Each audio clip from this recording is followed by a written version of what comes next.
Okay, so I am here in the garden and I haven't been on in a while to show you my face and to say hi. It has been just a kind of busy and full couple of weeks for us personally and at the cafe and in the gardens. But we just had a really cold snap last night, and I'm going to do a walkthrough like I do every day, and I'm going to see how the plants are faring. And I thought, you know what, I'm going to take you with me and show you, give you a little tour. So you're going to get to see kind of how wild things are right now, and also what we're still growing here in early October in Indiana. So here we go. Okay, so I won't show you every single thing because that would make for a long video, but we will look at some specific things here. So let's see, we've got, this was, for the past couple of years, this area here was all nettles. Okay, these beautiful, oh, look how gorgeous she is. So nettles are really high in minerals. They're truly an amazing food and medicine. But I wanted to switch it up a little bit because I had way more than I needed. So I took out a lot of the nettles and planted some carrots, some beets, some greens, collard greens, and they're doing pretty well. So looks like they are doing okay. So in general, radishes, collard greens, kale can fare pretty well with cold snaps, and so that's why I planted these, I don't know, maybe a month or so ago for fall. And as you can see, they're doing pretty well. So we've got collards. Those are radishes in there, and those actually might be getting close. Yeah. So radishes grow really quickly. So it's a fun, if you want to feel really good about yourself as a gardener, grow some radish because they grow really quickly. As long as you don't overcrowd them and you give them space, they'll give you a delicious vegetable. So I'm going to make a lot of fire cider. That's one thing I'm going to be making this fall with these radishes. But so anyway, so we've got lots of good things happening here. We've got all those right there. Those are carrots that are going to be hopefully growing well. We've got carrots over here that have been here for about a month and a half. They actually might be a little overcrowded, so I've been kind of pulling some out to give the others room. So let's pull, I'll show you kind of the size they are right now. Two came out, so I've got little baby here, and then this one. These are actually really fun to roast with some onion. You could even actually put your radish, carrots, maybe some onion, whatever other vegetables you want, give them a nice roast in the oven. So, okay, so so these did pretty well. We've got rainbow chard here that is a little bit younger than those collards over there, as you can see. We've got some of those growing here, some bigger ones there. Our beans are doing okay, it seems. The flowers are not too damaged. These are actually beans that were planted in the spring. The bunnies ate them all down, and then I gave them a chance to come back, and so now they're coming back. So they're kind of stunted, but they're still giving us beans. Let's see. I picked a lot of these the other day, so I don't know if we have any on here. Oh, so yeah. So I mean, they're still giving us good size beans here. We've got baby kale over here. So you can see I've got kale and greens at different stages right now. Okay, so now let's really look here at the tomatoes. Now the tomatoes were already kind of phasing out anyway. They look all right. So I know we're going to have about a week of some really nice warm temps. So I'm looking forward to hopefully getting a few more red tomatoes before the full end of the season. I've definitely harvested beautiful tomatoes well into October many times, so I don't give up easily. This is a patch of oats here. I don't know how old you are, maybe like almost a month and a half old or so.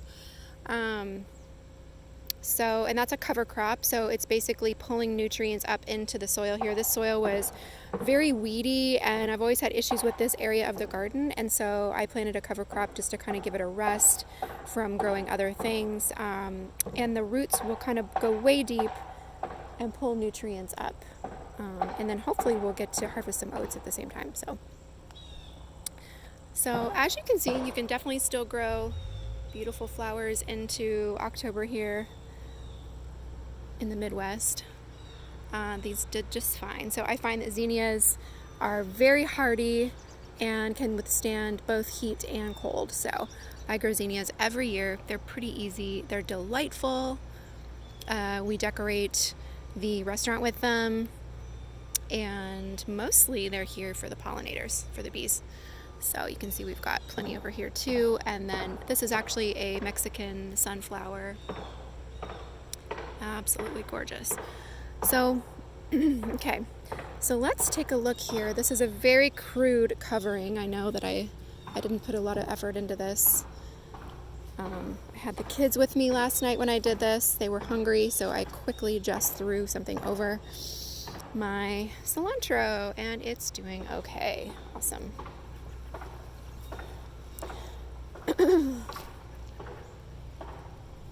Okay. So the cilantro has been harvested a couple of times already. Look at that basil. She's still kicking. She's got some purple.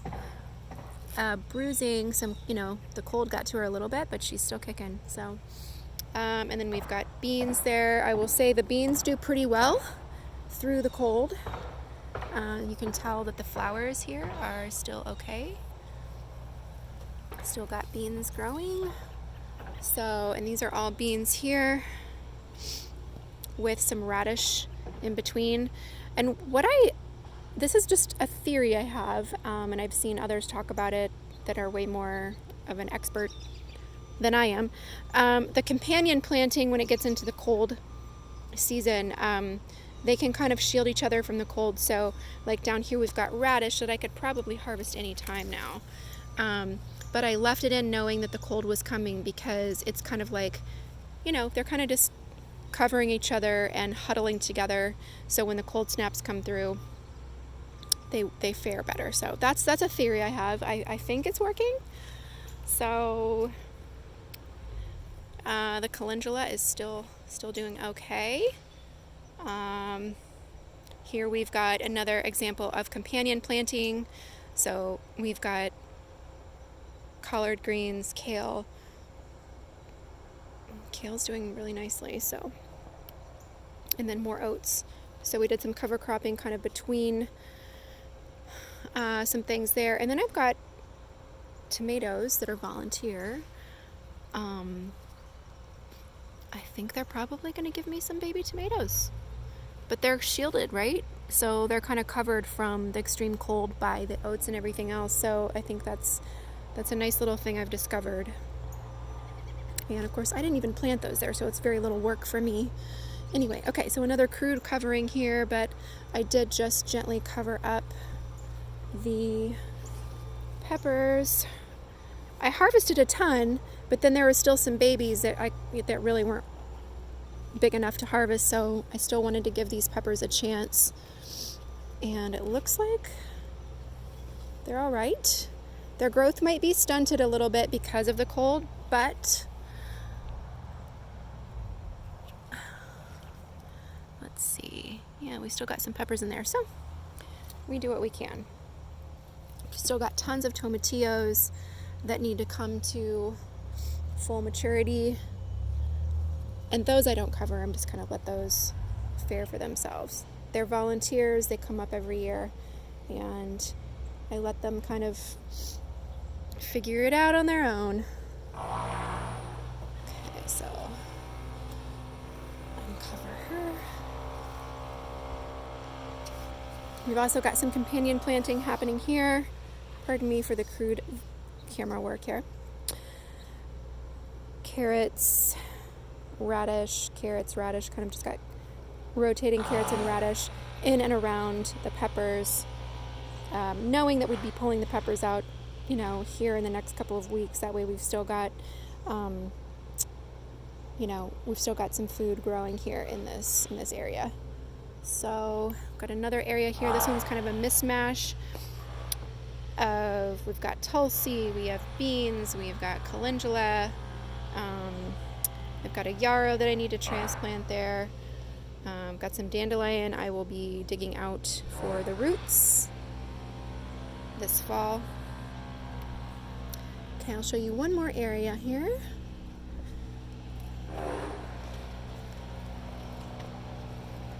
Still have a lot of Tulsi that, because she's still got some flowers, I am just leaving her be so that she can still be a food for our pollinators. Same with, you see that yellow goldenrod, that's a wonderful food for the pollinators. So, and oh, I see a little early, this guy's out early, I don't know if you can see him. So it's really important that I have as many food sources as possible for our pollinators out here.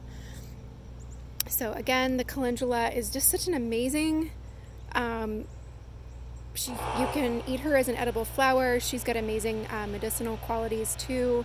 And then she's also a food for the pollinators, and she has been growing for us since May. She is quite amazing. Look how gorgeous, my goodness. Wow. Just, yeah. And that color in the garden just is so cheerful, and how can you not be happy looking at that? Seriously. Okay, we've got fall beans climbing the trellis here, starting to flower. I don't know if you can see that. There's that beautiful flower. They did okay through the cold snap here.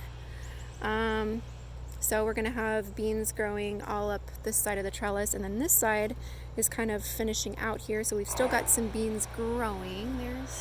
There's a few. And then our cucumbers, oh, you're a bean. Our cucumbers are pretty much done, so I need to kind of pull those out anytime now. And then we're coming back to some flowers. So these are kind of finishing out, of course. So I will be cutting these back soon. Ooh, I see some tomatoes back there. Let's see how these tomatoes did. Let me set this down. You guys can come with me through the flower jungle here. Very wild. Most of the garden is pretty wild, meaning there's a mix of a lot of things going on.